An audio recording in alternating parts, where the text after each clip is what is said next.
오늘 하나님의 말씀 에베소서 2장 1절로 10절 말씀입니다.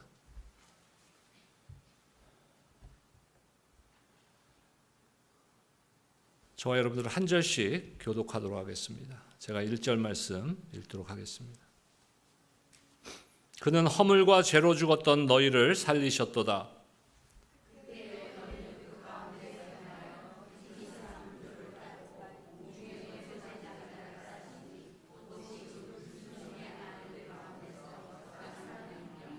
전에는 우리도 다 그 가운데서 우리 육체의 욕심을 따라 지내며 육체와 마음에 원하는 것을 하여 다른 이들과 같이 본질상 진노의 자녀였더니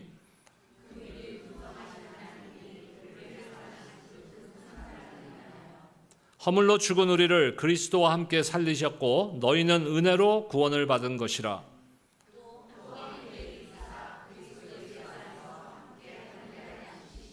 이는 그리스도 예수 안에서 우리에게 자비하심으로써 그 은혜의 지극히 풍성함을 오는 여러 세대에 나타내려 하심이라.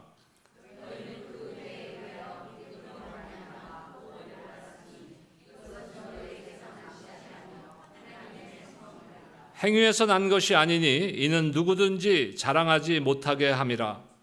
우리는 그가 만드신 바라 그리스도 예수 안에서 선한 일을 위하여 지으심을 받은 자니 이 일은 하나님이 전에 예비하사 우리로 그 가운데서 행하게 하려 하심이니라. 아멘. 오늘부터 한 4주 정도 은혜에 대한 말씀을 좀 나누고자 합니다. 이거는 여러 번 제가 지난 16년 동안 여러 번 주제로 삼았던 말씀이고 또 많은 교회들이 은혜라는 주제는 많이 사용하는, 말씀에 사용하고 찬양에도 은혜라는 주제를 많이 넣고 있습니다.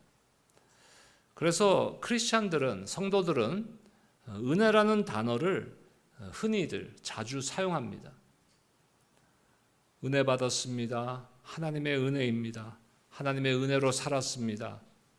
은혜로 오늘 예배 드렸습니다. 오늘 은혜로운 예배였습니다. 하며 은혜라는 단어를 많이 사용하는 것은 우리가 교회 안에서 흔히 들을 수 있는 말들입니다.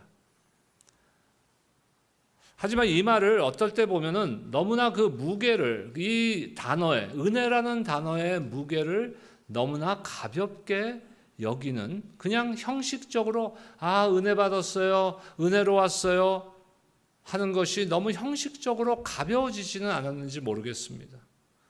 그래서 그 참된 의미나 그 은혜의 깊은 의미를 조금씩 상실해 가고 있지는 않습니까? 그래서 기도하는 중에 은혜에 대해서 우리가 한번 더 반복되는 주제이긴 하지만 우리 크리스찬들에게, 하나님의 자녀들에게는 대단히 중요한 주제이기 때문에 한 번 더 교회적으로 말씀을 나누기를 소원합니다. 성경이 말하는 은혜는 결코 형식적으로 인사치레로 하라는 그런 가벼운 단어가 아니라는 것이에요. 은혜는 단순한 친절이 아니라 받을 자격이 없는 자에게 주어진 하나님의 무조건적인 사랑이라는 것이에요. 사랑을 받을 자격이 있는 사람이 사랑을 받는다면 그것은 은혜가 아니죠. 근데 우리에게는 그럴 만한 자격이 없다는 것이에요. 그래서 사랑받을 자격이 없는 우리에게 하나님께서 어떤 조건을 붙이는 게 아니에요. 우리 인간들은 보통 어떻게 합니까? 사람과의 관계에서 네가 이렇게 하면 나도 이렇게 할게 하는 조건이 붙을 때가 많아요. 하지만 하나님의 사랑은 무조건적인 사랑이라는 것입니다.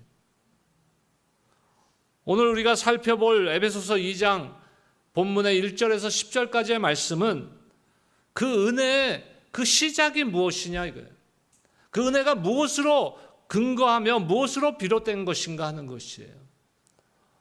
오늘 우리가 하나님 앞에 드린 찬양 중에 한국말로는 오늘 번역된 가사로는 온 땅의 주인 되신 주, 온 땅의 주인이 되신 주. 미국 찬양팀 중에 캐스팅 크라운이라는 찬양팀이 부른 찬양에 Who am I? 나는 너무나 저약한 존재.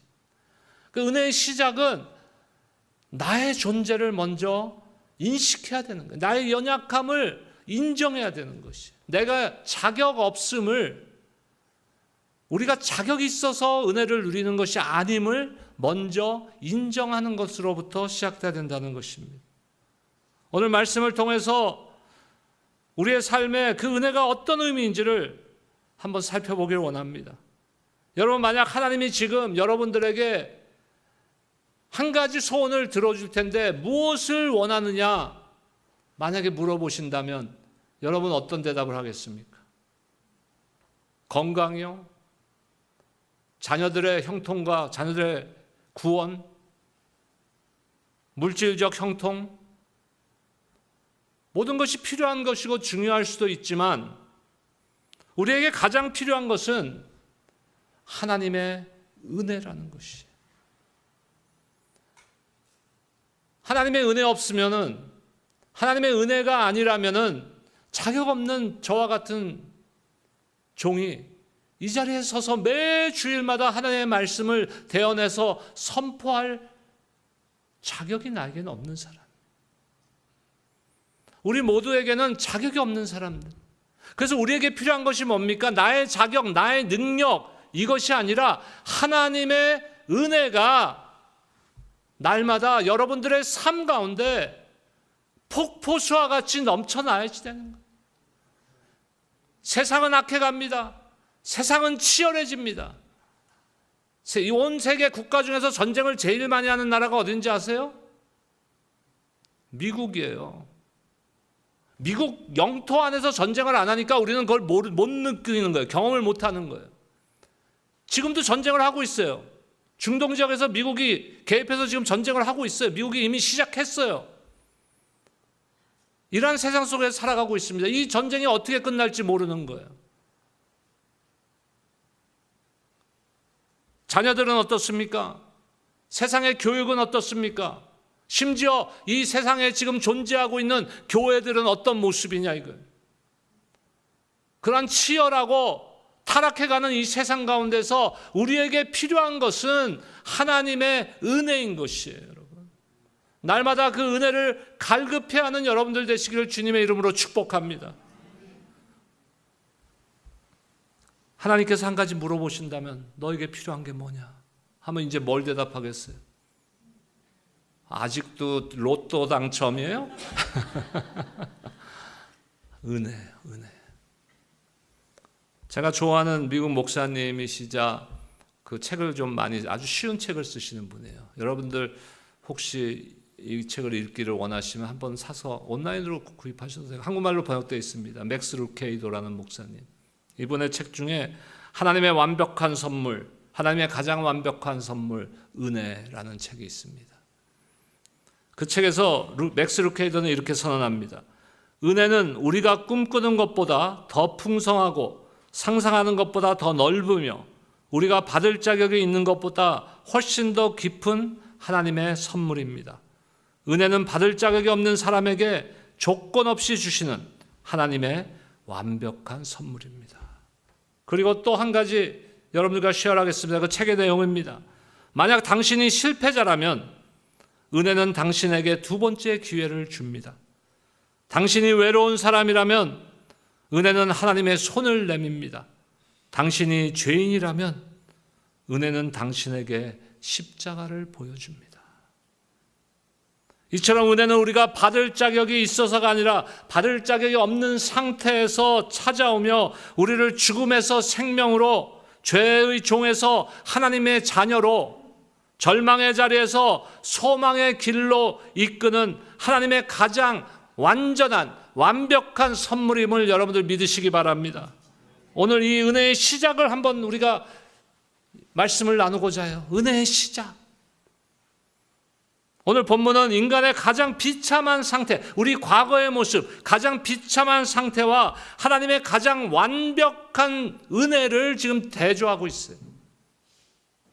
우리가 누구였고 하나님이 근데 우리를 위해서 오늘 우리 찬양 드렸잖아요. 나의 죄를 보시며 사랑의 눈으로 우리를 바라보셨어요. 아, 너에게 죄가 있구나. 그래, 알아서 하고 떠나신 게 아니라 우리를 죄인임에도 불구하고 사랑의 눈으로 바라보셨어. 우리가 누구였고 하나님이 무엇을 하셨으며 그 은혜가 우리를 어디로 이끄는지를 오늘 말씀을 통해서 나누고자 합니다. 오늘 말씀을 통해서 은혜가 가지고 있는 이 단어, 결코 가볍지 않은 이 단어의 그 원래의 본질적 무게를 우리의 삶 가운데 회복시키기를 주의 이름으로 축복합니다. 은혜는 때로는 우리가 착각할 때가 있어요. 내 감정이 좋으면 은혜 받은 거야. 근데 은혜는 단순히 기분 좋은 감정이 아닙니다. 물론 그것이 동반될 수는 있어요. 은혜의 시작은 무엇입니까? 우리를 죽음에서 생명으로 옮기시는 하나님의 전능하신 역사예요. 전혀 받을 자격 없는 자에게 임한 하나님의 무조건적인 사랑이 바로 은혜인 것입니다. 제일 먼저 은혜의 출발점에 대해서 우리는 한번 살펴봐야 돼요. 무엇이 은혜의 출발점인가? 우리의 과거의 모습을 깨달아야 되는 것이. 우리는 다 죄로 인하여 죽은 자들이었다는 것이. 1절에서 3절까지의 말씀 보겠습니다. 우리 한 목소리로 한번 함께 읽겠습니다. 시작. 그는 허물과 죄로 죽었던 너희를 살리셨도다. 그때 너희는 그 가운데서 행하며 이 세상을 풍조로 따르고 공중의 권세 잡은 자를 따랐으니 곧 지금 불순종의 아들들 가운데서 역사하는 영이라. 전에도 우리도 다 그 가운데서 우리 육체의 욕심을 따라 지내며 육체와 마음에 원하는 것을 하여 다른 이들과 같이 본질상 진노의 자녀이었더니. 이것이 우리의 과거의 모습이에요. 예수님을 만나기 이전의 모습, 이것을 우리가 즉시 바로 봐야 된다는 것이에요. 너희의 허물과 죄로 죽었던 너희를 하나님께서 그리스도의 십자가의 보혈의 은혜로 살리셨다고 오늘 사도 바울은 선포하고 있는 것입니다. 은혜의 출발점은 우리의 상태를 정확히 아는 데서 시작되는 거예요. 여러분 몸이 아파서 병원에 가면 뭐를 제일 먼저 합니까? 아파서 오셨어요? 그럼 배 한번 째볼까? 뭐가 나쁜지? 그러는 의사 있어요? 그런 병원 가보신 적 있어요? 나는 있어. 한 32살 때인가? 32살. LA 쪽에서 좀 일을 하고 있었는데요. 점심을 제가 걸러버렸어요. 바빠 시간이 없어갖고. 그래갖고는 제가 빵을 좋아하거든요. 제가 근데 요새 당뇨 때문에 빵을 끊었는데 아픔을 갖고 빵을 끊어버렸는데 빵집을 가서 야채빵을 하나 사 먹었어요. 배가 너무 고파갖고. 근데 이게 복통이 나기 시작하는 거야. 그리고 제 친구 와이프가 널스로 일하는 그 한인 병원인데 거길 갔어요. 그랬더니 젊은 한인 2세 닥터가 와서 보더니 나보고 무조건 UCLA 병원 가라는 거야. UCLA 병원 가서 째고 그 뭐죠? 안에서 터진 거? 예? 맹장 말고 맹장이 터진 거. 네, 감사합니다. 아니 그냥 무조건 복막염이래 이 닥터가. 그 앰뷸런스를 막 부르려고 그러는 거야. 가서 째야 된다고. 저는 그런 경험이 있어서 째진 않았어, 다행히. 왜냐면 내 친구 와이프가 이게 그 젊었을 때지만 그래도 뭐 한국에서부터 널스를 하다 온 자매라서 좀 기다려보자고. 그래서 안 그랬으면 진짜 가서 다 드러낼 뻔했어.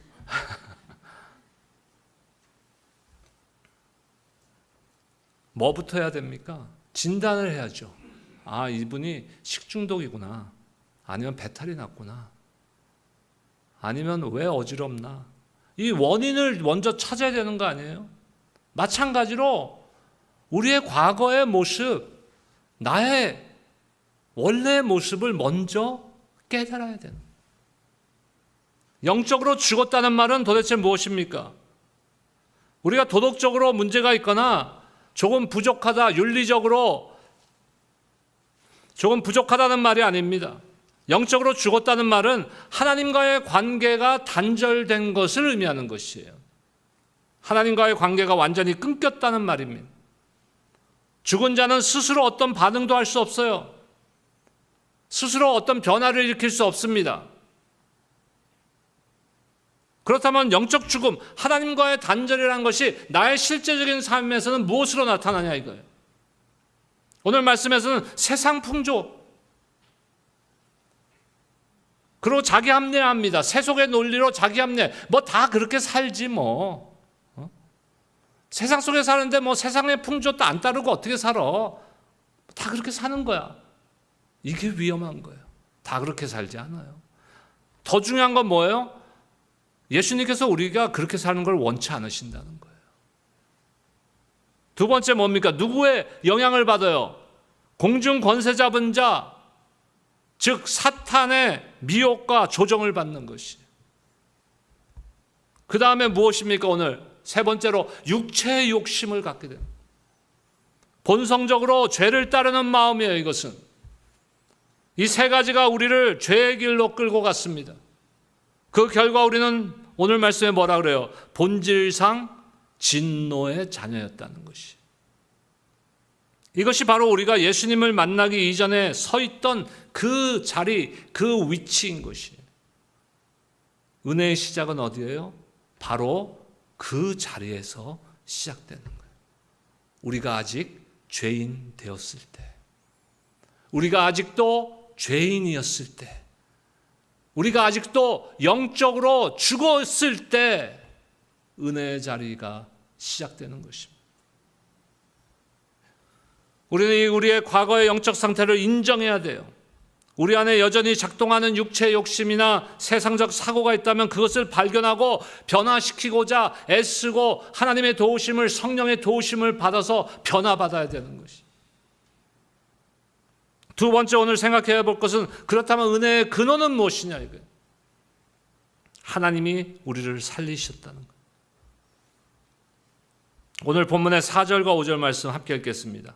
시작. 긍휼이 풍성하신 하나님이 우리를 사랑하신 그 큰 사랑을 인하여 허물로 죽은 우리를 그리스도와 함께 살리셨고 너희는 그 은혜로 구원을 받은 것이라. 긍휼이 풍성한 하나님이 우리를 사랑하신 그 큰 사랑으로, 우리를 사랑하신 그 큰 사랑이 어떤 사랑이에요? 예수 그리스도를 십자가에 죽으심으로, 죽게 하심으로 우리를 향한 하나님의 사랑을 확증하셨노라. 이 사랑 아닙니까? 우리는 아무것도 할 수 없었어요. 우리는 그 죄에 대해서 아무것도 할 수 없는 전적 무능력의 상태였다는 것이에요. 하나님께서 크신 긍휼과 사랑으로 그 가운데서 우리를 살리셨고 함께 일으키시고 장차 하나님 옆에 우리를 앉혀주실 것입니다. 무엇으로 된 것이에요? 그리스도의 죽으심과 부활로 된 것이에요. 그리고 그 완성은 우리 주님께서 다시 오실 때 완성될 것입니다. 하나님의 은혜는 자발적, 다시 말해서 능동적인 사랑이에요. 하나님이 선택하셨다는 거예요. 능동적인 사랑이란 게, 자발적인 사랑인 게 무슨 의미입니까? 하나님 스스로가 선택하시고 사랑하기로, 저와 여러분들을 사랑하시기로 결정하셨다는 것이에요. 내가 자격이 있어서가 아니라. 그리고 기다리신 것이 아니라 어떻게 하셨어요? 찾아오셨어요. 저와 여러분들을 찾아오셨어요. 그 사랑으로. 그 은혜로 오늘 말씀은 뭐라고 선포합니까? 너희는 은혜로 구원을 받은 것이라. 하나님의 절대적인 주권적 결정, 결단, 선택, 우리가 한 일은 아무것도 없어요. 하나님의 선택입니다. 왜 하셨을까요? 알지 못해요. 우리에게 자격이 없어요. 그것이 은혜인 거예요. 그러니까 은혜의 근원을 우리 자신에게 찾으면요, 평생 은혜를 경험 못하게 되는 거예요. 은혜의 근원은 바로 그 예수님의 십자가인 것이. 하나님은 우리가 변화되었기 때문에 구원하신 것이 아니에요. 우리를 구원하셨기 때문에 우리를 변화시키시는 것이죠. 순서가 뒤바뀐 거예요. 내가 뭔가 변화되고 내가 뭔가 선한 일을 해서 구원하신 것이 아니라 우리로 하여금 하나님의 그 은혜를, 구원받은 은혜를 경험하게 하심으로써 선한 일을 하게 만드신 것이라는 것. 하지만 우리는 어떻습니까? 지금도 나의 노력이나 신앙적 행위로 하나님 앞에 설 수 있다고 착각하고 오해하고 있지는 않습니까? 하나님 앞에 내가 이만큼 헌신하면, 교회 앞에 내가 이만큼 헌신하면 내가 하나님 앞에 설 자격이 있다라고 착각하고 있지는 않습니까? 하나님 앞에 내가 이만큼 헌금하면은 내가 하나님 앞에 설 수 있는 자격이 있다고 생각하는 거 아닙니까? 아니요, 잘못됐어요. 순서가 잘못됐어요. 자격 없는 우리에게 은혜를 베푸셨기 때문에 내 은혜에 내가 받은 은혜에 감사함으로 내가 섬기는 것이고, 은혜에 감사함으로 헌금하는 것이고, 내가 은혜에 감사함으로 하나님의 나라를 위하여 애쓰는 것이에요. 순서가 뒤바뀌면 안 돼요.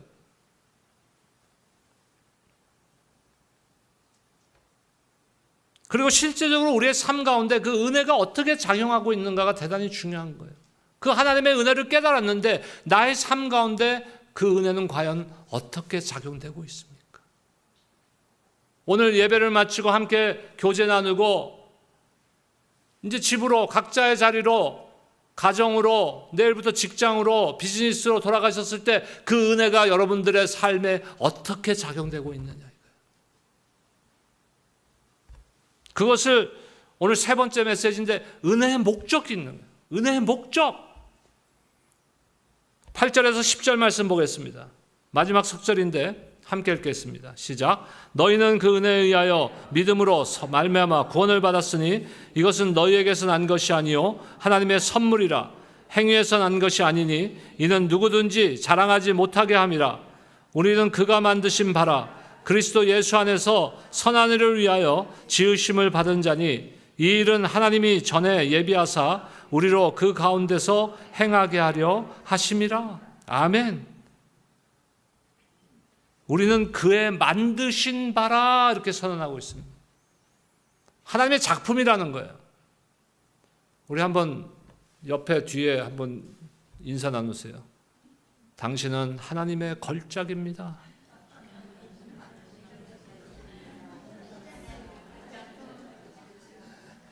영혼 없이들 하시고 계세요. 속으로는 걸작은 무슨 걸작이야. 내가 걸작이야. 내가 뭐가 훌륭해서 걸작이 아니라 하나님이 나를 만들어 주셨기 때문에.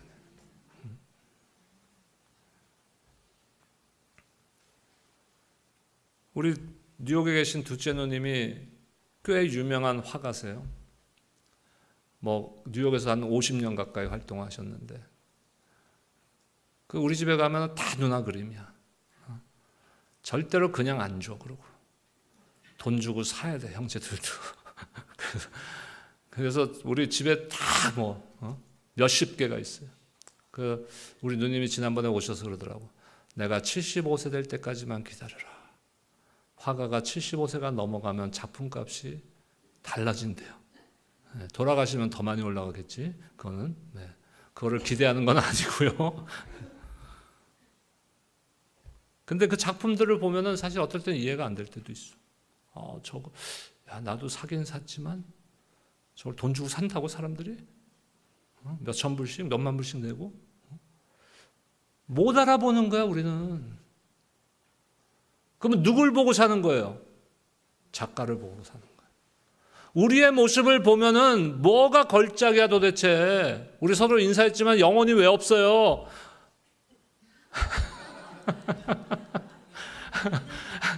영혼 가득 담아서 다시 한번 하세요. 걸작입니다.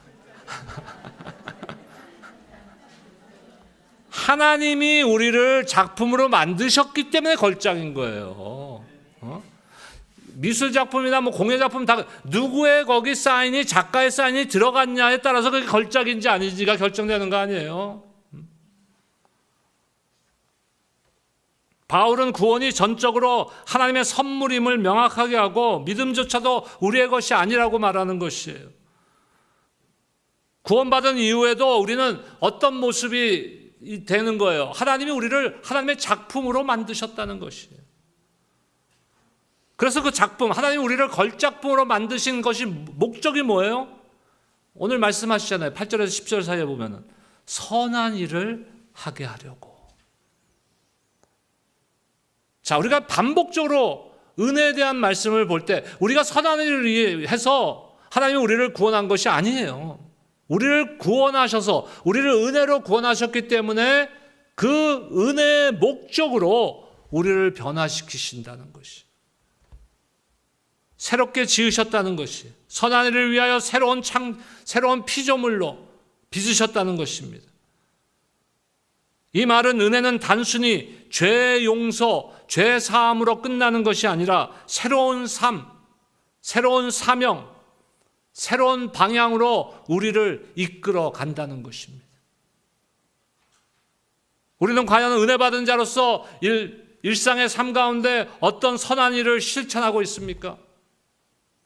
은혜 받은 삶이 우리 가족, 교회, 직장, 이웃에게 어떤 선한 영향력으로 드러나고 있습니까? 우리가 날마다 우리 자신에게 질문해야 되는 것이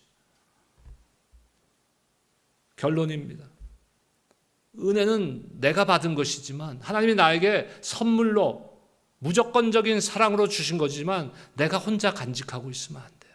은혜는 흘러 넘쳐나야 됩니다. 은혜는 나로 인해 흘러가야 된다는 것이에요. 나는 받을 자격이 전혀 없는 자였습니다. 우리는 죽었던 자들이었습니다. 하지만 하나님 우리를 살리셨고 그 은혜로 우리를 선한 일을 위한 하나님의 작품으로 걸작으로 만드셨다는 것이에요. 디도서 2장 14절 말씀 보겠습니다. 함께 읽겠습니다. 시작. 그가 우리를 대신하여 자신을 주심은 모든 불법에서 우리를 속량하시고 우리를 깨끗하게 하사 선한 일을 열심히 하는 자기 백성이 되게 하려 하심이라. 아멘. 이것이 은혜의 시작입니다. 받을 자격 없는 나에게 임한 하나님의 사랑, 그 사랑은 오늘도 우리를 혹이라도 좌절 가운데 있습니까? 그 우리를 일으켜 주시는 게 은혜인 것이. 오늘도 우리로 하여금 힘이 없지만, 능력이 없지만 하나님이 기뻐하시는 그 선한 일을 감당하게 우리를 세워주신다는 거예요. 지난 15년 반 동안에 작은 교회, 하지만 저는 항상 하나님 앞에 감사합니다. 좋은 교회. 왜 좋은 교회예요? 우리가 작은 교회지만 왜 좋은 교회예요? 여러 가지 조건을 이야기할 수 있지만 그 이유는 우리예요, 우리. 옆에 분들 한 번 더 축복하세요. 당신 때문에 우리는 좋은 교회입니다. 영혼 담길 때까지 계속 할 거예요. 오늘 우리는 에베소서 2장을 통해서 은혜의 본질, 은혜의 시작이 무엇인지를 한번 생각해 보았어요. 앞서서 제가 서론에서 맥스 루케이더 목사님의 그레이스, 은혜라는 책을 소개했는데 그 중에 또 한두 군데만 살펴보겠습니다. 은혜를 받은 사람은 결코 예전처럼 살 수 없습니다. 은혜는 우리를 고치고 바꾸고 세상으로 다시 보내기 때문입니다. 하나님의 은혜는 우리를 찾아와 끌어올리고 다시 세워 하나님이 사용하시는 사람으로 만드십니다. 당신은 여전히 실수하지만 하나님의 은혜는 결코 실패하지 않습니다. 하나님의 은혜는 단지 용서받는 기쁨으로 끝나는 것이 아니라 우리를 변화시키고 우리를 통하여 세상을 바꾸시기를 하나님은 원하신다는 것이. 받는 데서 멈추지 마시고 그 은혜를 세상 가운데 이웃으로 흘려보내는 저와 여러분들의 삶이 되시기를, 그리고 우리 교회가 되기를 주의 이름으로 축복합니다. 기도하겠습니다.